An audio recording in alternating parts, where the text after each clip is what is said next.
నేను, Mahi and mummy, చెల్లి అందరం కలిసి హైదరాబాద్ స్టార్ట్ అయిపోయినామనమాట. ఒక హాస్పిటల్ విజిట్ ఉంది. మేము ఖచ్చితంగా బెంగుళూరు నుంచి మిర్యాలగూడకి రావడంలో మెయిన్ రీజన్ ఈ హాస్పిటల్ విజిట్ కూడా. ఈ హాస్పిటల్ విజిట్ అయిపోగానే మేము మళ్ళీ బెంగుళూరుకి స్టార్ట్ అయిపోతున్నాం. అసలు ఎందుకు హాస్పిటల్ విజిట్ ఏంటి అంటే వీడియో ఎండ్ వరకు చూడండి మీకే తెలుస్తది.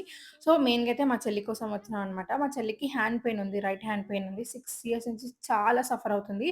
సో, 6 ఇయర్స్ నుంచి చాలా హాస్పిటల్‌లో చూయించి, చాలా డబ్బులు వేస్ట్ చేసి, చాలా టాబ్లెట్స్ ఏసుకొని we ended up with this hospital AIG.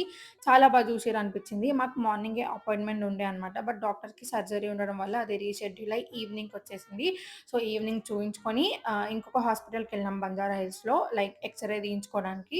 So, అక్కడికెళ్ళేలోపు ఫుల్ ట్రాఫిక్ స్టార్ట్ అయిపోయిందనమాట. అక్కడ ఎక్స్‌రే తీయించుకొని మేము మళ్ళీ ఏఐజీకొచ్చి డాక్టర్‌కి చూయించినాం. అసలు ఏంటి ప్రాబ్లమ్ అని తెలుసుకోవడానికి మాకు 6 ఇయర్స్ పట్టింది. ఇన్ని రోజులు రాంగ్ ట్రీట్మెంట్ తీసుకున్నామా అని తెలిసిందనమాట. సో, అసలేం జరిగింది ఏంటి తెలుసుకోవాలంటే రేపటి వీడియో కోసం వెయిట్ చేయండి. సరే అయితే బాయ్.